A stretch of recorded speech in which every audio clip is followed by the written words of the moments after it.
Buenos días, hermanos y hermanas que nos acompañan en este curso de Introducción Básica a los Escritos de la Biblia. Hoy continuamos con la lección número 47 de nuestro curso titulada Las Cartas Pastorales, Tito y Timoteo. Vamos a meditarlo en el nombre del Padre, del Hijo, del Espíritu Santo. Amén. Ven, Espíritu Santo, llena los corazones de tus fieles, enciende en ellos el fuego de tu amor. Envía, Señor, tu Espíritu Creador y se renovará la faz de la tierra. Oh Dios, que has iluminado los corazones de tus hijos con la luz del Espíritu Santo, haznos dóciles a tus inspiraciones para gustar siempre del bien y gozar de tu consuelo. Por Jesucristo nuestro Señor. Amén. Las cartas pastorales, la carta a Tito y la primera y segunda carta a Timoteo. Aunque todas fueron escritas desde la experiencia de pastor, las tres cartas dirigidas, una a Tito y dos a Timoteo, se suelen denominar como las cartas pastorales. El tenor personalista de quien las dirige y el destinatario, pastores que deben ser instruidos en su tarea, hacen que se hable o defina a estos escritos como tales. No pocos estudiosos ponen en duda su autoría. Lo más probable es que hayan sido dictadas por quien estaba encerrado en prisión, aunque el toque paulino persiste en ellas. Nos podemos decidir a considerarlas como paulinas o como parte del corpus paulino. El autor se identifica como Pablo y lo hace siguiendo el mismo estilo con el que comienza y dirige las cartas. Junto con la de Filemón, está dirigida a personas concretas, con una responsabilidad en la guía pastoral de sus comunidades. Por eso, valiéndose del nombre de Pablo, quien las escribe, ciertamente del ambiente paulino o posiblemente, como dicen algunos, dictadas o inspiradas por el mismo apóstol, lo que quiere es precisamente dar orientaciones para quienes van a realizar la tarea y el ministerio pastoral en sus respectivas comunidades. Las cartas pastorales mencionan a obispos, presbíteros y diáconos. Ya los empieza a mencionar en el ejercicio de sus funciones. Esto va a constituir una de las bases de donde arranca toda la teología de los grados del sacramento del orden sacerdotal. Lo que sí nos importa es que ya hay un gran acuerdo en medio de todos los estudiosos para considerarlas como parte del corpus paulino. Uno de los temas principales que coinciden en las tres cartas forma parte de una seria preocupación de Pablo, el advertir lo que se debe hacer frente a los falsos maestros o falsos evangelizadores. Como ya bien sabemos y hemos considerado en otros momentos, este era uno de los serios problemas que se había conseguido Pablo y otros escritores del Nuevo Testamento. Por eso, además de darle una recomendación, va a insistir en la necesidad de guardar y proteger el depósito de la fe, el cual hay que dar a conocer a tiempo y a destiempo, sin quitar las características propias del estilo paulino. Estos escritos son más bien de corte exhortativo, se orientan a recomendar a los pastores a quienes se dirige y a fortalecer las funciones que ellos poseen. Así como comprobamos las bondades del estilo paulino, no deja de tener también los mismos defectos o problemas de su forma de escribir. Frases cortas, justapuestas, dejadas sin terminar, la falta de puntuación que genera dificultades a los exegetas. Pero lo que de verdad nos interesa ahora es el trasfondo teológico presente en las tres cartas, aunque cada una tenga algunas especificaciones más propias. Pablo hablará de la iglesia en referencia directa a sus ministros. Es el nuevo templo, es el nuevo pueblo de la alianza, conseguida por la Pascua del Señor. Es quien recibe la misión de evangelizar y de contagiar la salvación a los demás seres humanos. Desde esta perspectiva, dará sus recomendaciones a los ministros de la iglesia. En un texto muy hermoso se habla de la iglesia como casa del Dios vivo, es decir, como el verdadero templo de Dios, de que el templo de Jerusalén no era más que la figura, columna y sostén de la verdad. No es posible definir el papel de la iglesia en este mundo que Dios quiere salvar. Ella debe poner en evidencia la verdad del mensaje que ha recibido. La conservación fiel de la doctrina transmitida por Pablo constituye su objetivo principal. Se comprende entonces la aspereza de la polémica contra los que se ponen en peligro la ortodoxia. La preocupación de Pablo era por sus comunidades. De ahí las exhortaciones dirigidas a los que van a dirigir esas comunidades, porque es cierto que Pablo ya no va a estar ahí, que Pablo no va a ser el que va a dirigir esas comunidades, pero él le interesa porque en el fondo son comunidades fundadas por Pablo y él como misionero, como cristiano que es, le interesa aún aquello que él no haya fundado, porque todo es para el reino de Dios. Mantener a las comunidades en la sana doctrina, preservarlas de la influencia corruptora de Satanás, asegurar su irradiación en el mundo, tal es la tarea que deben cumplir Timoteo y Tito, y lo hacen señalando las condiciones de admisión para los cargos reconocidos, los de presbíteros y diáconos. Las escasas indicaciones que se dan sobre sus funciones demuestran con claridad que no se trata de una creación pura y simple, sino del reforzamiento de una institución ya existente. En relación con las comunidades que dirigía el mismo Pablo con su presencia directa, con sus colaboradores y con sus cartas, vemos que se han producido algunas transformaciones de importancia. La consigna es ahora la de perdurar, ya que la manifestación final de Cristo se va alejando cada vez más por el horizonte del tiempo. La lectura atenta de las cartas pastorales la debemos hacer teniendo en cuenta su contexto histórico, así como la acción inculturizadora de Pablo. Quizás hoy pueda resultar altisonantes algunas de las expresiones que consigamos en estas cartas, pero no debemos de olvidar que fueron escritas en un tiempo muy lejano, con un contexto cultural en el que se estaba encarnando el cristianismo, la estructura de la iglesia y la misión evangelizadora. Sin dejar de tener en cuenta lo antes señalado, podemos aventurarnos con la misma lectura atenta de las cartas a visorar algunos elementos que iluminan la actualidad de la acción ministerial de la iglesia y de su acción pastoral. En primer lugar, frente a las tendencias judaizantes y la postura de ortopraxis judía, que apuntaba al cumplimiento exacto de la ley y de los preceptos, se requiere tener seguridad y firmeza en aceptar, estudiar, mantener y proclamar los principios de la Iglesia. Todo ello tiene que ver con el depósito de la fe. En segundo lugar, del estudio de la carta surge la importancia que se le debe dar a la estrecha relación entre la doctrina, predicada, conocida y asumida, con la liturgia, es decir, con la celebración de los misterios de la fe. En tercer lugar, las cartas insisten en la importancia de la familia, con las diversas responsabilidades de sus miembros. Aquí podemos conseguir la fuente para lo que hoy solemos denominar la iglesia doméstica. Y en cuarto lugar, las cartas pastorales hacen una clara referencia a la ministerialidad de la iglesia.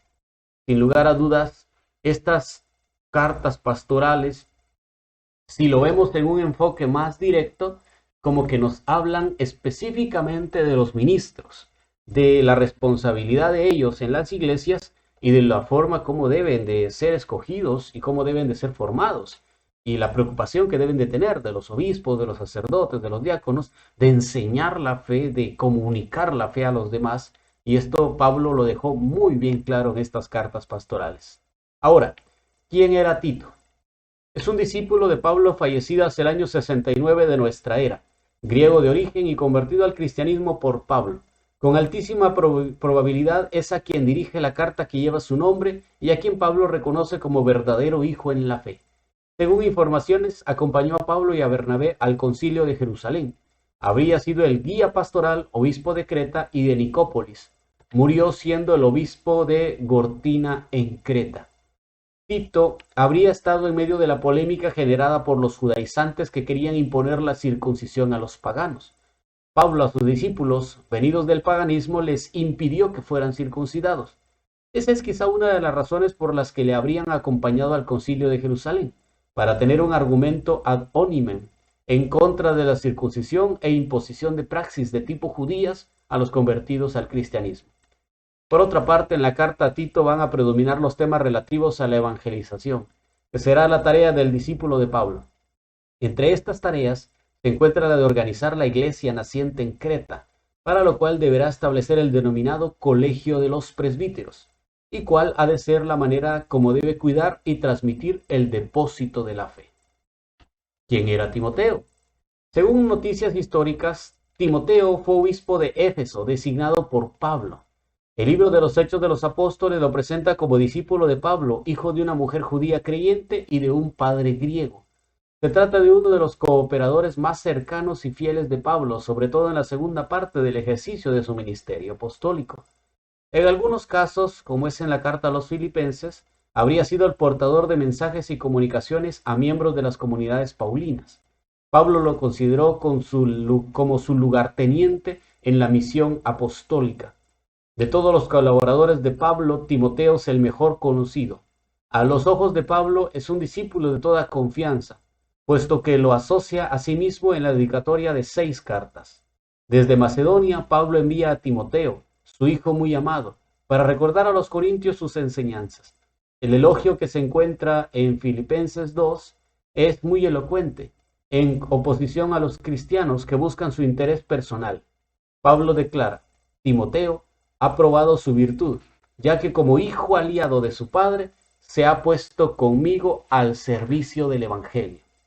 Pablo, sin lugar a dudas, quería mucho a Timoteo, lo apreciaba mucho, y por eso lo llega a considerar como su hijo amado, como el que puede suplantarlo cuando él no esté, algo que es, sin lugar a dudas, bastante que decir. Pablo lo consideraba su hijo amado y cercano. Incluso en segunda de Timoteo hablará de las maestras de su fe, su abuela y su madre. Esto significa que no era solo un colaborador más, sino que era alguien a quien Pablo conocía con mucha precisión. De Timoteo se dice que desde que era pequeñísimo conocía las Sagradas Escrituras y se alababa la fe de su abuela Lois y de su madre Eunice. También se menciona la ordenación de Timoteo por la imposición de manos de Pablo y el consejo presbiterial, o bien en orden a recibir el presbiteriado. Subrayado que con motivos de esta ordenación se pronunciaron profecías. Las pastorales nos confirman que poco después Timoteo tuvo que participar en las tribulaciones de Pablo en Antioquía, Iconio y Listra. Por aquellas fechas tenía que ser muy joven, pues todavía se habla de su juventud. ¿Cómo están organizadas estas cartas? La primera carta a Timoteo tiene como centro de atención la actividad de Pablo en Éfeso, donde el apóstol dejó a Timoteo como el obispo pastor de esa comunidad tan importante. Pablo espera retornar pronto a esa comunidad. La segunda carta a Timoteo es escrita desde la cautividad en Roma. Pablo está encadenado y preso. Goza de cierta libertad que le permite tener en cuenta algunos encuentros con sus discípulos. De ahí irá a la muerte. La carta a Tito es escrita entre las dos anteriores. Pablo le da algunas recomendaciones a su discípulo, quien está en Creta. ¿Cuál es el estilo y el vocabulario de estas cartas? Como ya dijimos, el estudioso y lector atento descubrirá el mismo estilo con sus defectos y luces propio de San Pablo. Hay una diferencia con las otras cartas. Si renunciar a los temas esenciales, se trata de escritos con un carácter un poco más personal y menos académico. Sí se puede hablar en estos términos. Basta con leer las pastorales para constatar que no pertenecen al mismo género literario que las grandes cartas de Pablo. Es verdad que se encuentra en ellas el marco epistolar de la época: dedicatoria inicial, oración de acción de gracias, saludos finales, como en una correspondencia privada. Abundan las noticias personales. Pongamos ahora algunos ejemplos, además de las indicaciones de viaje, de las que luego hablaremos. En primer lugar, Pablo le dice a Timoteo: bebe un poco de vino por motivos de tu salud. En 1 de Timoteo 5:23. Unos deseos de volver a ver a Timoteo en 2 de Timoteo 1:4. Una mención de Figelo y Hermógenes en 2 de Timoteo 1:5, desconocidos en las otras cartas de Pablo. Una lista de discípulos de Pablo en 2 de Timoteo 4 del 10 al 12.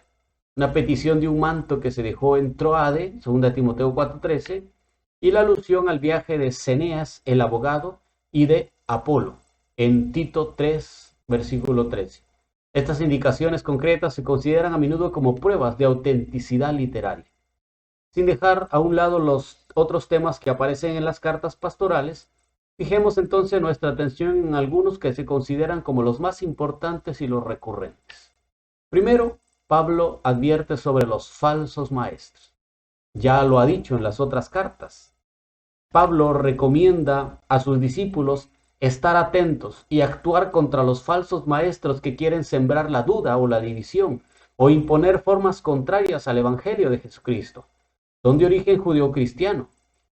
El tema de querer imponer la circuncisión y de otros preceptos de la ley.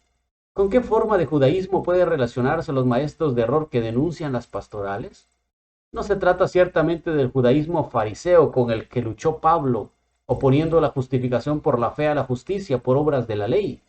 El problema de la justificación no hace más que aflorar en 2 de Timoteo y en Tito. No se trata tampoco del calendario que tenía tanta importancia entre los judíos cristianos en Galacia y en Colosas. Al contrario, la distinción entre alimentos puros e impuros sigue siendo una manzana de discordia. Observemos pues otra parte que no es un rasgo específico del judaísmo. Los discípulos de Pitágoras se abstenían de comer carne y habas. Todas las sectas de origen oriental tienen también sus tabúes particulares. También deberán enfrentar los argumentos de herejías que surgen en contra del pensamiento del mismo Pablo. Otros errores provienen de una falsa interpretación del paulinismo. Así la afirmación de que la resurrección ya ha tenido lugar en 2 Timoteo 2:18 podría relacionarse con una lectura unilateral de la carta a los Efesios. En efecto, a diferencia de Romanos 6, que distingue a propósito del bautismo entre la inmersión presente en la muerte de Cristo y la esperanza futura de la asociación a su resurrección, el autor de Efesios insiste tanto en el ya de la salvación que parece como que si todo estuviera adquirido. Dios nos ha dado la vida con Cristo, con Él nos ha resucitado y hecho sentar en los cielos en Jesucristo, dirá Pablo en Efesios 2:5. Según un himno bautismal citado en la misma carta, el iniciado recibe la invitación a levantarse de entre los muertos. Frente a esta corriente de un espiritualismo extremo, las pastorales recogen la doctrina tan fuertemente acentuada por Pablo en 1 Corintios. Poner en duda la resurrección futura de los cuerpos es echar por tierra toda la fe cristiana. Pablo habla con claridad. Se trata de la sana doctrina. Esta se encuentra contenida en el Evangelio que él mismo ha enseñado a Timoteo y Tito. El término Evangelio conserva su sentido primero de proclamación de la buena nueva. No se trata del reino de Dios como en los sinópticos, sino de la persona misma de Jesucristo. Acuérdate de Jesucristo resucitado de entre los muertos, salido de la estirpe de David según el Evangelio que anunció, dirá Pablo en 2 de Timoteo 2:8. El Evangelio es la norma suprema de la enseñanza. Revela la gloria de Dios bienaventurado, el poder de Jesucristo que ha destruido la muerte y hace brillar la vida y la inmortalidad por el Evangelio. Por consiguiente, vale la pena sufrir por el Evangelio. Al final de 1 de Timoteo, en el versículo 6:20, se encuentra la directa recomendación a guardar el depósito de la fe. Es una tarea fundamental del pastor en relación a su grey. También nos va a hablar de la liturgia y la ministerialidad. También en estas cartas se hace referencia a la liturgia. El hecho de citar o apelar a algunos himnos litúrgicos muestra la importancia que inicialmente se le daba a lo celebrativo en las comunidades, pero no por tratarse de simples ritos, sino porque era la manifestación intensa y festiva de la fe que se profesaba en el Señor Jesús. Esto tenía que ver con la ministerialidad de la iglesia. Los ministros eran quienes la presidían, a la vez que guiaban la vida y la misión de las comunidades. En las cartas pastorales podemos encontrar la primera manifestación de los grados del ministerio del ordenado: episcopado, presbiteriado y diaconado. Pablo muestra las cualidades importantes y necesarias que debe tener todo ministro en la iglesia. En primer lugar, la rectitud doctrinal. Hay que guardar religiosamente el depósito de la fe y proseguir con la tarea de enseñanza con paciencia sin dejar desanimarse por las oposiciones. Una fe que se alimenta en la meditación de la Escritura. La energía en el combate espiritual. En cada ocasión nos encontramos con una metáfora sacada del lenguaje del juego, comparada con una y con otra, y una comparación militar que recogerán con frecuencia los padres de la iglesia. Soporta las fatigas conmigo, como un buen soldado de Cristo Jesús. Por otra parte, no se trata tanto de la ascesis en el sentido tradicional como de la disponibilidad para arrastrar todos los peligros al servicio del Evangelio, a ejemplo de Pablo. y un desinterés y sobriedad, pero sin una excesis exagerada, ya que se le recomienda a Timoteo que beba un poco de vino por motivos de su salud.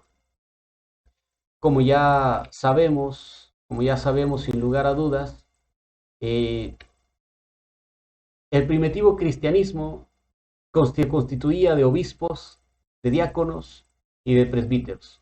Al crecer la comunidad, la pluralidad de iglesias domésticas en una misma ciudad llevaría a juntas de unos y otros que, como en el Consejo de Ancianos de las congregaciones sinagógicas, serían vistos conjuntamente como presbíteros o como sacerdotes. Estas tres cartas, primera de Timoteo, segunda de Timoteo y la carta de Tito, viéndolas en un enfoque eclesial como tal, porque así es como debe de vérselas, nos muestran cómo era que trabajaban los ministros, cómo era que las comunidades van creciendo, van cada vez avanzando más y necesitan de pastores que los cuiden, de pastores que los guíen y que ya no son los apóstoles, porque los apóstoles la mayoría están muertos o están en proceso de morir y están muy lejos, entonces tampoco Pablo tiene tiempo ya porque ya está cercana a su muerte o porque está en prisión. Entonces se necesita poner a gente que trabaje y Pablo da las indicaciones. Tienen que ser fieles al depósito de la fe, tienen que procurar que se transmita esta fe que han recibido, tienen que contemplar y meditar la escritura para enseñársela a los demás. O sea, tienen que tener un desinterés y una sobriedad, que trabajen por Cristo, no por el dinero o por las comodidades. O sea, tanta cosa de la que nos hablan estas primera y segunda carta de Timoteo y carta a Tito, que sin lugar a dudas, si la practicáramos en serio, encontraríamos muchas gracias de Dios dentro de la iglesia. Gracias por haber estado con nosotros en la lección número 47. Si Dios así lo permite, nos veremos en la lección número 48. Ave María Purísima, sin pecado concebida. En el nombre del Padre, del Hijo, del Espíritu Santo. Amén.